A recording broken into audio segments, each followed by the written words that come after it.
Bonsoir tout le monde. Vous savez, le titre de mon direct, c'est VIH-Sida. Nous devons sensibiliser les gens, nous devons sensibiliser la jeunesse. Arrêtez un peu. On a quel âge aujourd'hui? Mais c'est pas possible. Moi, j'ai travaillé à l'aéroport, en Simalène.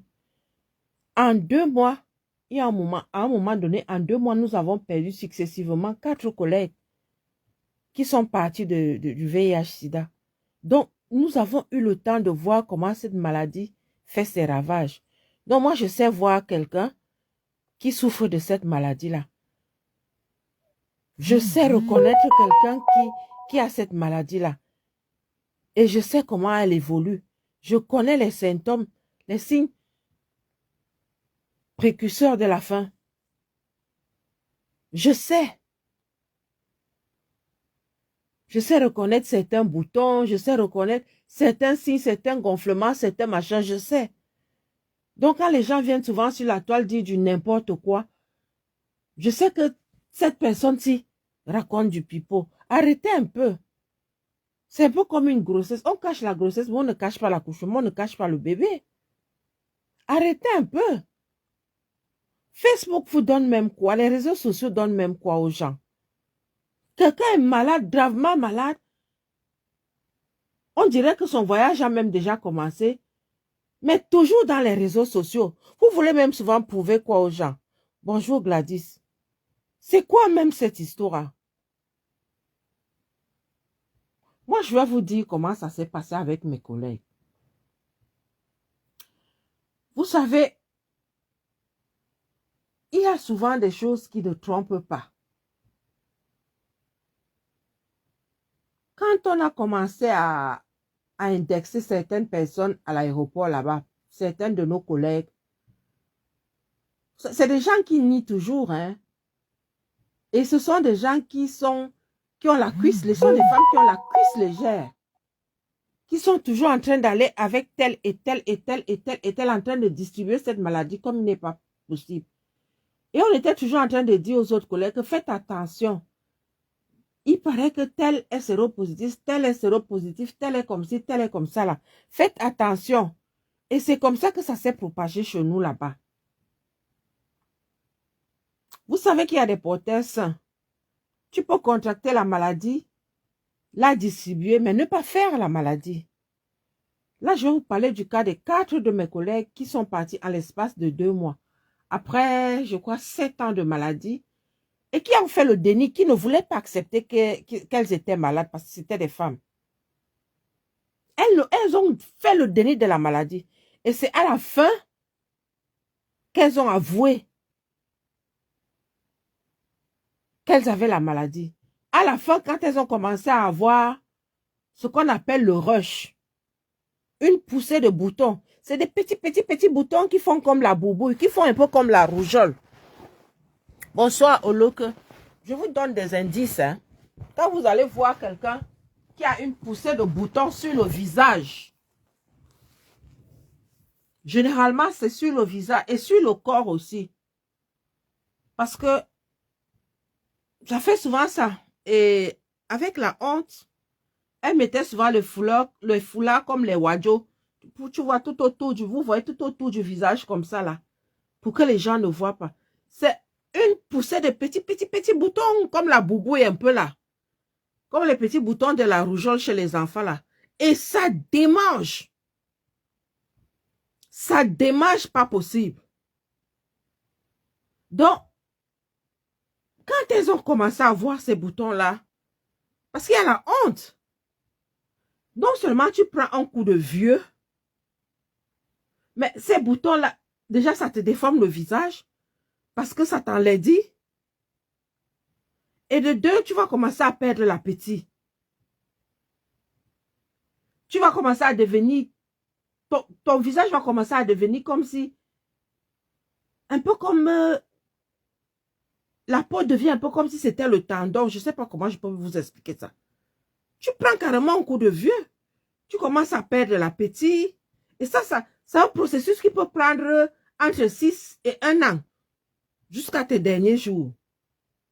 Parce que ça va même passer par l'hépatite, puisque ça touche le foie, et tout ça, là, vous allez voir que la personne, un coup, elle sera jaune, un coup, les yeux seront jaunes, un coup, ce sont les ongles qui seront jaunes, un coup, quand vous allez voir la personne, même la peau sera jaune. La personne va, tantôt, elle sera noire, elle va commencer à noircir et tout ça, la machin.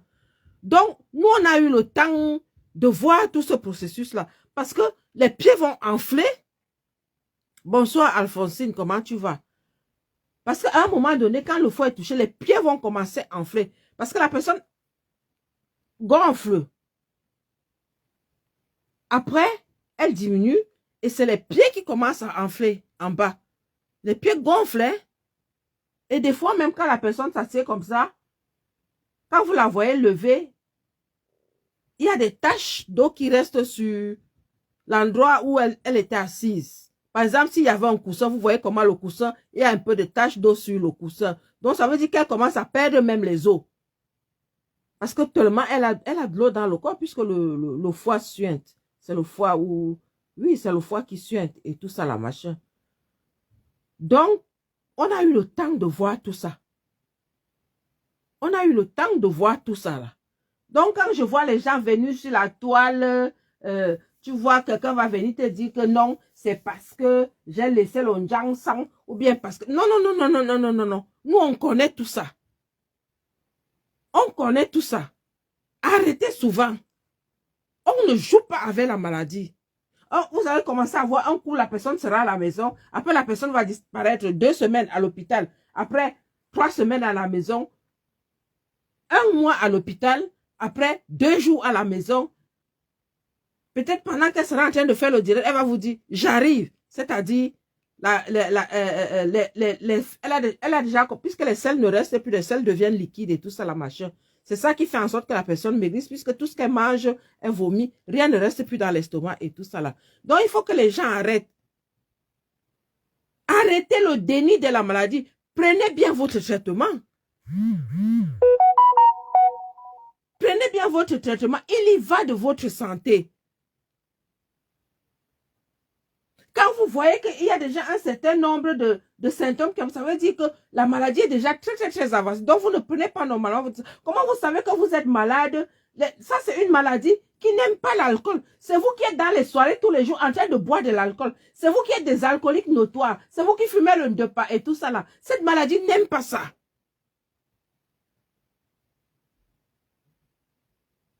Vous êtes encore... pas cette maladie, les médicaments que vous prenez. La thérapie n'aime pas l'alcool, n'aime pas vos cigarettes, n'aime tout ce qui est drogue du n'aime pas. Comment vous voulez alors stabiliser? Moi, ça me choque quand je vois des choses comme ça.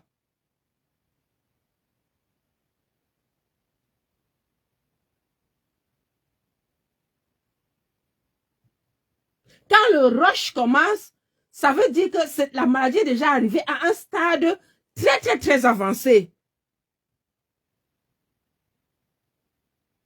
Après, la fatigue va s'installer.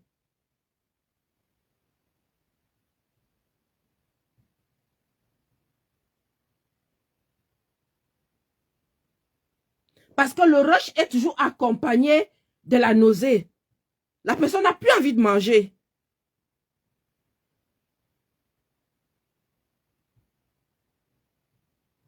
On appelle ça quoi?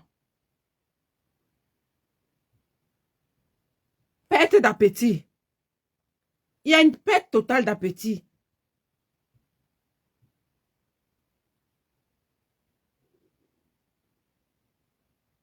Et ce que je vous dis là, vous allez commencer à entendre ça dans les réseaux. Bonsoir fidèle, comment tu vas? Oui, agréable week-end à toi. C'est pas vrai ça. Non, ça me choque vraiment.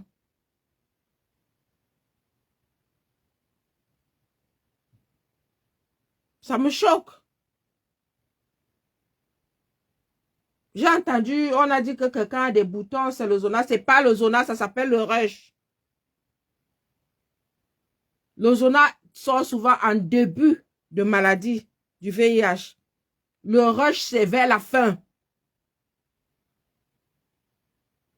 Et les gens savent souvent que c'est ça.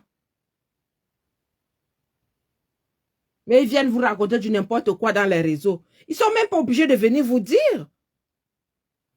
Pourquoi les gens sont souvent obligés de venir vous dire sur la toile que j'ai ceci, j'ai machin, j'étais à l'hôpital, on m'a donné une pommade, on m'a donné... Ils sont pas obligés. Claire Châtieux, bonsoir. Ils sont pas obligés.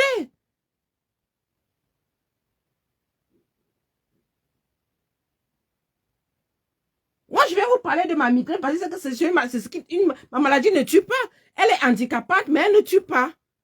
Elle fait seulement très très mal, mais elle ne tue pas.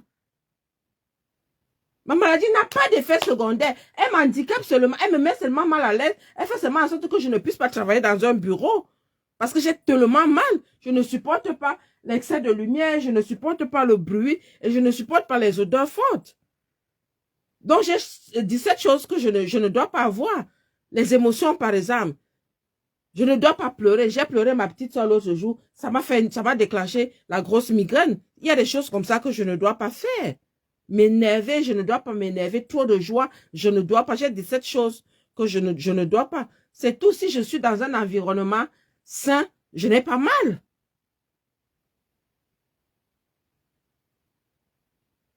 C'est pour ça que je vous ai parlé de ma migraine parce que d'autres personnes peuvent la voir et se demandent que, mais au fait, j'ai toujours mal à la tête. C'est même, comment ça s'appelle? Ça s'appelle la migraine rouge. C'est une maladie orpheline. Ça existe parmi les 31 maladies orphelines qui existent dans le monde, qui existent sur Terre. Ça n'a pas de médicaments, calme seulement. C'est des vaisseaux qui n'ont pas atteint la maturité. Parce que moi, je suis un grand prématuré. Je suis né à moins de 6 mois de grossesse.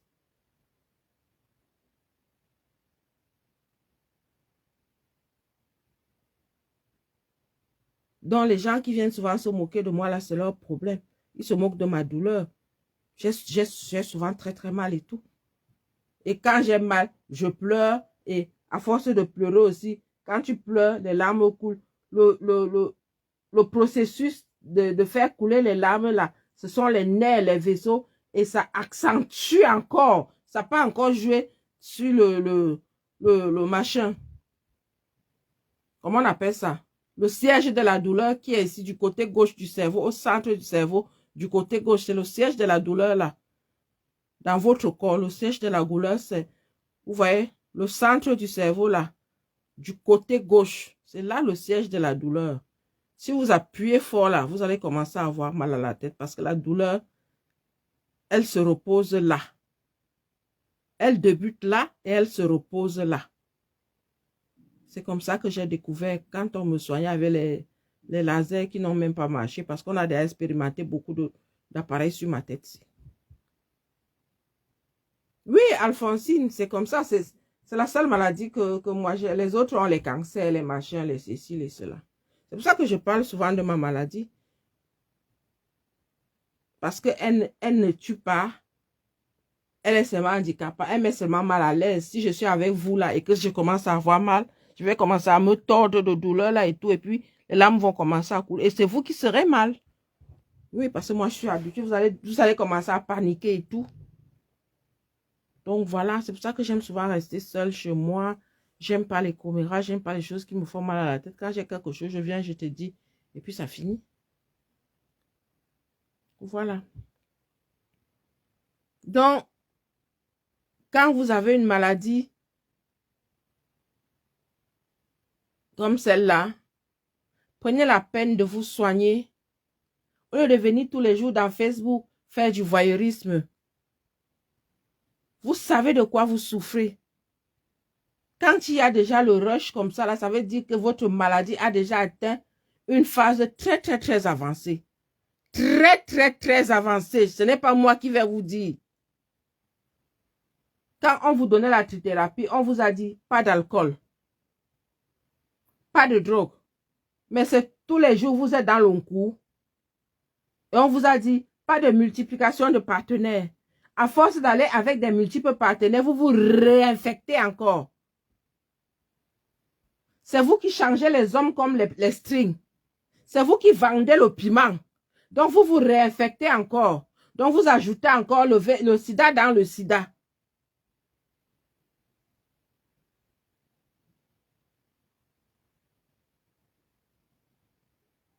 Florence Patureau, c'est des douleurs chroniques. Ça fait souvent comme si on a allumé le feu sur la table. Ça prend un côté, ça finit un côté, après ça traverse de l'autre côté. Ce n'est jamais les deux côtés à la fois. C'est un côté à gauche, soit à gauche. Ça fait mal peut-être pendant 3 jours. Après ça traverse, ça va de l'autre côté. C'est comme ça. Après ça remonte doucement, doucement, doucement. Ça passe se reposer là-bas, dans sa maison.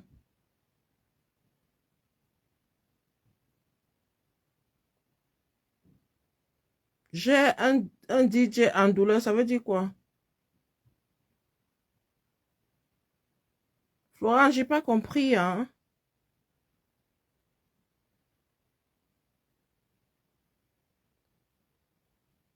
J'ai pas compris. Moi, c'est la codéine et le triptan. C'est ça que je bois tous les jours. C'est ça qui me soulage.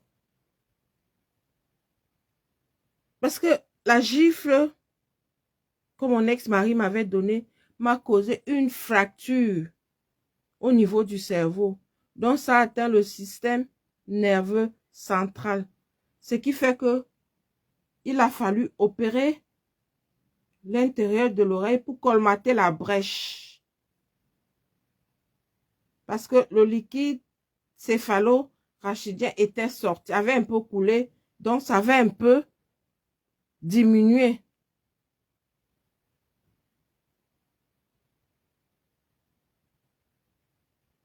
Ça avait un peu diminué le liquide dans lequel le cerveau baigne. Donc, il fallait opérer. Donc, on a opéré. C'est pour ça que la douleur était restée à 4. Donc, la douleur est restée à 4 sur 10. Ce qui fait que je suis amenée à boire les médicaments H24. Mais je peux supporter. Elle est modérée. À 4 là, je peux supporter. C'est pour ça qu'il y a des jours que je saute. Des jours où je ne bois pas ma Prontalgine, ni mon Relpax. C'est quand j'inhale la cigarette ou un parfum fort que dès que ça déclenche, je viens vite pas. Mais je les ai toujours dans mon sac. Hein. Je les ai toujours dans mon sac. Oui, avec sa main. Il m'avait donné une gifle. J'ai perdu connaissance. J'ai fait un malaise vagal. Ça a donné une fracture. Ça m'a causé une fracture au niveau du cerveau. C'est pour ça que je vous dis, il ne faut pas gifler les enfants. Hein. On dit, je laisse seulement gifler. Là, il ne faut pas. C'est très dangereux. C'est très dangereux. Pour rien, hein? Il n'avait rien fait. Justement parce que je n'avais pas répondu à une question. J'avais rien fait. Donc, voilà.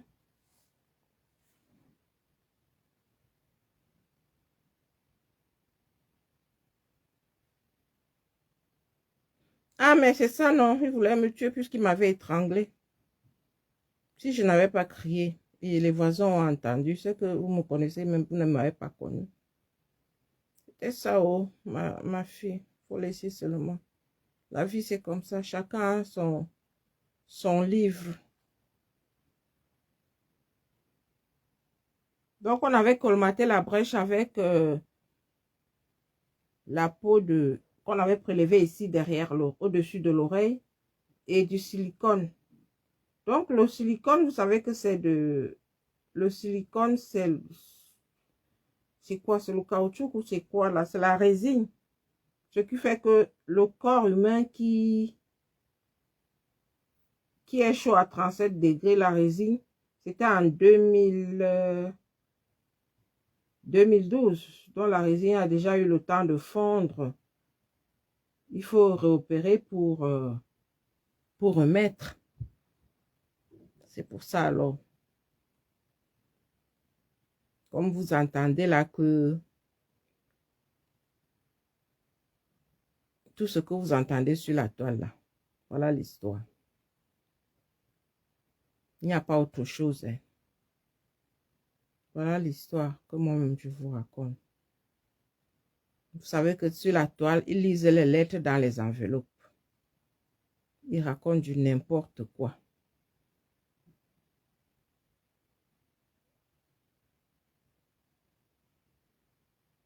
Oui, c'est supportable à 4, mais sauf que ça fait des pics. Quand je marche, par exemple, sous le soleil ou bien on crie. C'est pour ça que je ne suis pas devant la télé. Hein.